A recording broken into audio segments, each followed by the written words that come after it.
There are big ticket items that I need to discuss with you this week, ladies and gentlemen. There's a lot that has happened, both in India and abroad, which must find mention in this episode.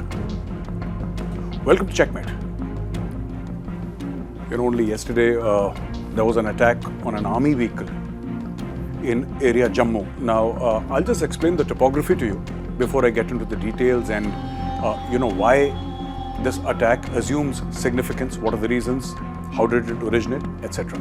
So, essentially, let us divide J&K into two parts. Talking militarily, of course. North of Pir Panjal mountain ranges is Kashmir Valley, which is Area 15 Corps, which the Chinar Corps or the 15 Corps looks after. And the Chinar Corps is based out of Srinagar. Now, south of Pir Panjal is what you know as Jammu. This entire area is Area 16 Corps. 16 Corps is based out of Nagrota.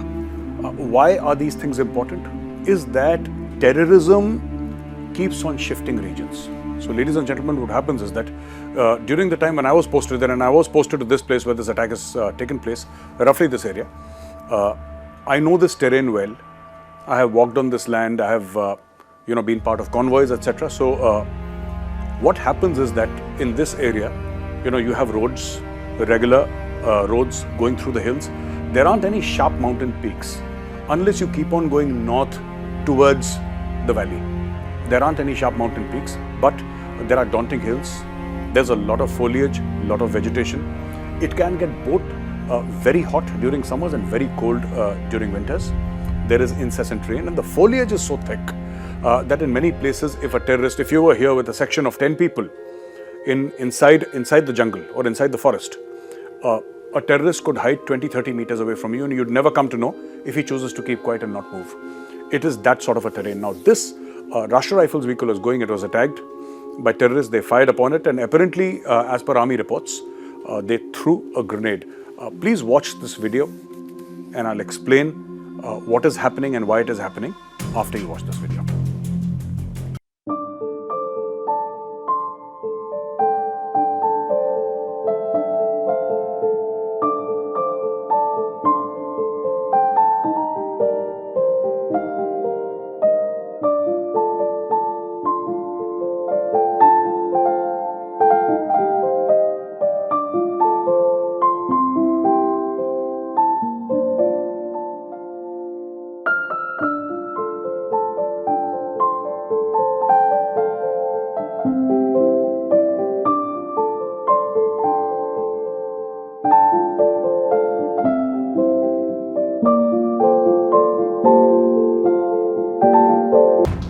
So, ladies and gentlemen, you saw this video and you saw how this vehicle is absolutely charred. This can't happen only with firing of gunshots. This has to be something bigger. Army says grenade. I don't know. I'm not very sure. I'm thinking there is something more to this. Something incendiary which was used. Something containing phosphorus. I don't know. This is all guesswork on my part and I could be totally wrong. However, just to let you know that terrorism, at least in the Kashmir Valley, what I've seen is that it shifts places, it shifts regions. So during the time when I was posted there, the hottest areas in terms of terror attacks was, this place called Surankot, and other areas slightly far away, Doda and Kishtawar. There wasn't much action happening in Kashmir Valley at that time. There were sporadic incidents, no doubt. There were sporadic incidents. But the crux happened to be at that time Surankot, and later on, not during my time, but later on there was Operation Sarfinash, and a lot of terrorists were flushed out of that area. It was a massive army operation that happened and so many people were involved, thousands of troops, and that operation happened and that area was cleaned out. Now, what happens is that when there is pressure in Kashmir, they'll start doing it in Jammu. When there is pressure in Jammu, they'll go back to the valley. When there is pressure in North Kashmir, it's going to be South Kashmir, Central Kashmir, vice versa. During our time, places like Pulwama and places like Anantnag were not big names. They had already been through one phase of terrorism in the 90s, that is the mid-90s. They'd already gone through that phase, and terrorism there was slowing down a little bit. I'm not saying dying down, I'm saying slowing down a little bit. It was slowing down a little bit. And then it moved to Jammu. And I've spoken about Surankot, I've spoken about Doda and Kishtawar and all those areas. Then it went back to the valley. Now, why is it happening right now and who's doing it? Number one, you see, India is hosting the G20 this year. And of course, much has been made in Pakistan about the fact that India wanted to host the G20 tourism summit in the Kashmir Valley. Now, the answer to tourism, or Pakistan's answer to tourism, is terrorism. So, you attack an army convoy, you attack an army vehicle, you kill few army men, and pass a message to the rest of the world that this place is not safe. And why you in the Kashmir Valley in the first place? This is not safe. This is what Pakistan wishes to do. Now, there are 2-3 things that I would like to tell you about this. First of all, these things will continue. There is no ironclad guarantee that removal of 370 and 35A. While the removal of both these articles has seen a drastic drop in terror activities in Jammu and Kashmir both. But these sporadic activities will continue. There are people there who are Pakistanis who are currently operating there, and they have some local terrorists along with them, and they'll keep on popping out of the woodwork, crawling out of the woodwork, doing a random attack, going back hiding, doing a random attack. All the time, their aim will be to keep the cauldron boiling, so to say. And this is one such attack to pass a message to the rest of the world that J&K is not safe, and why do you want to have the G20 summit here in J&K? India must respond, but India will respond or would want to respond in a manner that is not extremely glaring, because you can't have a warlike situation when the G20 is around the corner. Now, here is what I propose. There should be a limited strike inside Pakistan, a limited strike. Something like the surgical strikes or whatever the government deems fit. You can't take it lying down, because that gives the opportunity to Pakistan to tell the world that India is weak. Whatever be our constraints, it could be G20 or anything else. But India must hit back in a limited manner. And India must hit back Pakistan hard. And one thing we could do is tell Pakistan that if anything happens like this once more, after hitting Pakistan, if this happens once more, we'll reactivate the line of control. You know, Pakistan is not safe in its western borders. But Pakistan has taken heart that the eastern borders, especially the line of control, is silent for more than 2.5 years now. And this gives Pakistan a lot of motivation to shift its troops to its western frontiers, the western borders with Afghanistan, the Durand line, and normalize equations with the Taliban there. Or at least use force to defend its land against the marauding Taliban, because they seem to come inside Pakistan at will and carry out attacks and go back. Now, that advantage after G20 could be taken away from Pakistan, because this is Pakistan motivated. Even if tomorrow we find out that the terrorists who did this were not Pakistanis, they were locals. But where is the weapon coming from? Where is the ammunition coming from? Where is the radicalization coming from? Where are the finances coming from? Where are the orders coming from? Who's giving the direction? Who's training them? All these factors together point to Pakistan, and India must take a very, very strong stance. You know, a lot of people say, talk to Pakistan. I think that ship has sailed. There is no talking to Pakistan. We must speak to Pakistan only in the language that Pakistan understands. And I think history has proven that Pakistan understands the language of force. You know, Pakistan behaved itself after 1971 when the country was divided into two. Pakistan was quiet for almost a decade. And then they started getting activated in Punjab. Frequent doses is what this patient called Pakistan needs, you know. Frequent allopathic doses. If you stop giving these doses, and it does not matter if Pakistan is guilty or not. It does not matter if Pakistan is peaceful or quiet or not. We should keep on giving these doses frequently to Pakistan so that it stays in a calm and quiet manner and does not try terrorist activities against India. I'm telling you one thing, and this view may not be very popular, ladies and gentlemen, but it's something that I believe from within my heart, deep within my heart, that if Pakistan is relatively quiet today, relatively quiet, I'm not saying it is quiet, it's relatively quiet today, it is because of financial constraints. It is because Pakistan does not have money. It does not have the kind of confidence that it had some time back. There is a lot of political polarization in Pakistan. It is politically unsettled. It is diplomatically unsettled. It is economically looking down a very dark hole. This is the reason why Pakistan is quote-unquote behaving itself. The day Pakistan has money, the day Pakistan's foreign exchange reserves cross 10 billion US dollars. Trust you me, ladies and gentlemen, I say this with a lot of belief. There will be another 26/11. They will try another parliament attack. They will try another 1993 bomb blast. Pakistan has to be controlled. Pakistan has to be physically controlled if India is to remain peaceful. In a recent development, Kirandeep Kaur, whose wife of fugitive Amritpal Singh, was caught at the Amritsar airport. Now, this lady has a UK passport. Apparently, she's a UK citizen and she was trying to get back home.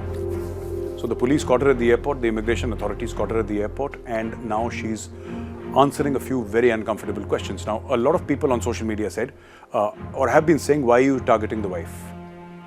No, they're asking questions. They're not targeting her. They're just asking questions because apparently she would know the whereabouts of Amritpal Singh, and Amritpal Singh would have contacted her. Also, the fact that this is something that terror organizations do very effectively. You see, if they do not like an officer or an officer is active against them, the first thing they threaten is their families. I'm not suggesting that we do the same thing, and we will never do the same thing. But this thing worked very well in the 1980s in Punjab. All of you must remember Mr. KPS Gill, the Director General of Police of Punjab, and the role that he played and Punjab Police played in getting all these Khalistani terrorists out of Punjab. They neutralized the terrorists, and the terrorists ran away. Many of them, they ran away to Canada, they ran away to so many other places, UK. And this is how Punjab became peaceful for a very long time. And now Punjab is active again, or there are efforts to activate this entire so-called Khalistani narrative. And Amritpal Singh is the linchpin through which they hope to get it done. Amritpal Singh is on the run, the coward that he is. And this is how they are trying to trap Amritpal. And one of the things is that his wife will, they hope will reveal where he is. And I do not think they should allow his wife to leave, even after questioning. Keep her in custody, keep her in India, and keep on interrogating her. She will break, she will reveal Amritpal's whereabouts. It's only a matter of time. Third, very important thing is, Suella Braverman, the Home Secretary of the UK, she made a comment some time back which became very, very controversial. The Pakistani Foreign Office, they got into the act and they said that this is grossly unfair, and she had essentially said that these grooming gangs in the UK, sexual predators who have targeted a lot of white girls, underage white girls, teenage, pre-teenage girls, and also some Sikh girls in the past. These grooming gangs were essentially British Pakistanis. This is what Suella Braverman said. She said, I think 80-90% of them, or a very large majority of them, are Pakistanis. And Pakistani Foreign Office didn't like this. And they came down very harshly and said that, this is, you're painting an entire population with the same brush, etc. The fact of the matter is Pakistanis are very famous for these grooming gangs. Pakistanis are generally not famous for doing good things outside the country.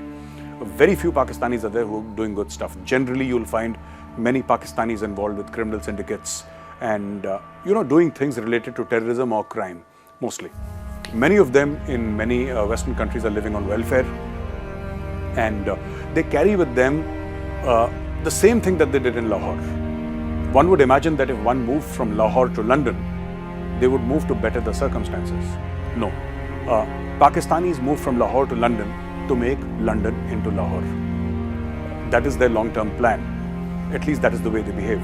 They don't integrate very well into society, and then they do stuff like this anyway. So the Pakistani Foreign Office reacted very strongly, and they said, no, we condemn what Suella Braverman has said, and this is absolutely wrong, and there are people from other communities also who do it. Suella Braverman never said that other communities don't do it. She said the majority of them are British Pakistanis. That is what she said, that the vast majority of them are British Pakistanis. And this is true, of course. You look at the records. In fact, I would encourage all of you to go to Google and search, just put the word grooming gangs. When you put the word grooming gangs on internet, Google search, you'll come to know almost every article will mention the word Pakistani. Go ahead and do it right now, please. So this is what the truth is. Now, the Pakistan Foreign Office, as I said, responded very strongly, and they said, no, We absolutely disagree. This is wrong. We condemn Suella Braverman. And now we come to know that the British police is actually in Pakistan, and with the help of Pakistani police are trying to track down those very people, because many of them, when the pressure got too much in the UK, when the UK police started cracking down, the British police started cracking down on these predators, these grooming gangs, these Pakistani grooming gangs, they ran away to Pakistan. Pakistan allows for dual nationality and dual citizenship. So obviously they had a citizenship of Pakistan as well as Britain. And they do these things. When things get too hot in Pakistan, they go to UK, and when things get too hot in UK, they come back to Pakistan. So you have the British police in Pakistan with the help of the Pakistanis tracking these guys down. And all the time, the Pakistan Foreign Office was lying and saying that we condemn it. Well, if you condemn it, why are you helping the British police? You should ask them to leave. You should ask them to get out. Because apparently what Suella Braverman said, the allegations were untrue. If they are untrue, what is the British police doing in Pakistan, and what are the Pakistanis doing by helping the British police inside Pakistan? This is a question that the Pakistani Foreign Office must answer. Obviously, the Pakistanis have been doing this at a very large scale, and now they are exposed. And Rishi Sunak, the Prime Minister of UK, has very categorically said that, I'm not going to allow any sort of, this victim card playing by a lot of Pakistanis are experts in this victim card game, right? You say they'll commit the vilest of crimes, and if you say anything to them or if you call them into account, they'll play the Islamophobia card or play the skin color card or the ethnicity card, all the while getting away from their responsibilities and not abiding to the law of the land, wherever they may be. So they're experts in that, they're known for that, and this is why the British police is chasing them down in Pakistan. In the latest news, apparently Bilawal Bhutto Zardari, Foreign Minister of Pakistan, is going to come to India. So there's a lot of doubt, will Bilawal come to India or not?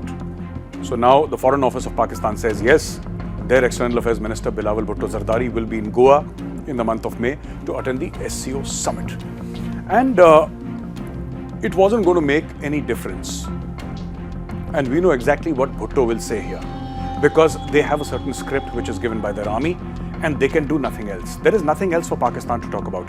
If you look at the past 100 speeches of their past 10 External Affairs Ministers, 90% of the time, it is about Kashmir and give us money.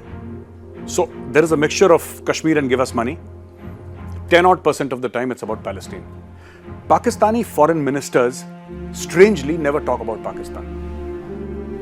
I haven't seen any Pakistani foreign minister actually go and speak about Pakistan. Now Pakistan is beset with a lot of problems. What we call non-traditional security. Pakistan has very serious non-traditional security concerns. Energy security, food security, water security. These are non-traditional security line items. And Pakistan is failing in each of the indices. Pakistan is facing hunger. There are people dying in long lines, ration lines. People are dying, people are killing each other for food in Pakistan. Their rupee has gone down the well. Pakistan does not have the money for imports. It has stopped all imports. It no longer has the cash. It has no item that is manufactured, so it can export to the world, because factories in Pakistan have shut down. Because apparently, these guys weren't making anything, they were simply assembling it. And for assembling it, you need to import, and they have no money to import. The balance of payment, that crisis has hit the roof. Their diplomacy is non-functional. Their politics is in such a state that it has unsettled not just the government, but the state itself. So here the state of Pakistan is under threat. Under these circumstances, and I can predict this today, and I want to make a prediction today in front of all of you. Under these circumstances, be ready for Bilawal Bhutto Zardari to come to India and speak about Kashmir at the SCO. And if the Chinese tell him to behave himself, if the Chinese say, don't discuss Kashmir and Palestine and say something constructive, he will follow the Chinese lead. But while interacting with the media, Bilawal Bhutto Zardari will mention Kashmir. Fully realizing that it does not matter to the world.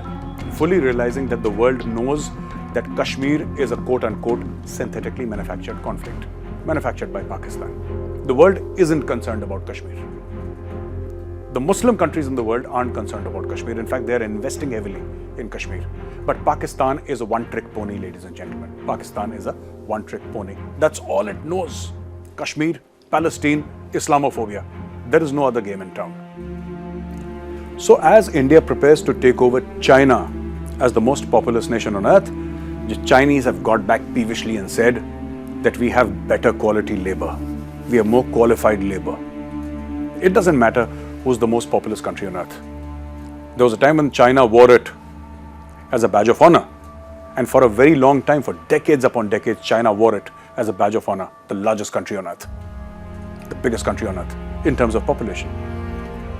Today, when India is taking over the mantle as the most populous country on earth, China peevishly turns around and says, it doesn't matter which is the most populous country on earth. It doesn't matter because we have a workforce of 900 million people who are so well trained. What China will never share with you, what China will never tell you, that China is an aging country. At an average, the average Chinese is 10 years older than the average Indian. And in the next 15 years, China will become a country of grandfathers and grandmothers. And then it will start to hit their economy. It's already hitting their economy today. With the US, with other European countries, slowly and slowly moving out manufacturing from China to India. A lot of Chinese turn around on social media and say that, India is assembling iPhones. They are not classically manufacturing.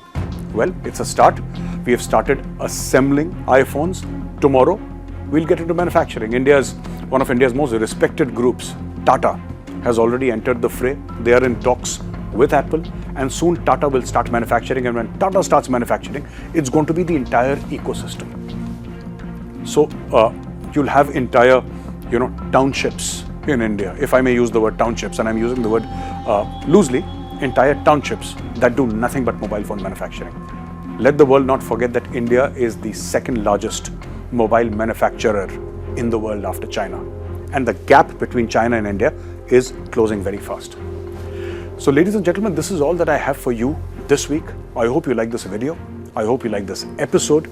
Stay with us. I'll come back to you next week again with another interesting episode. Till then, have a great weekend and Jai Hind.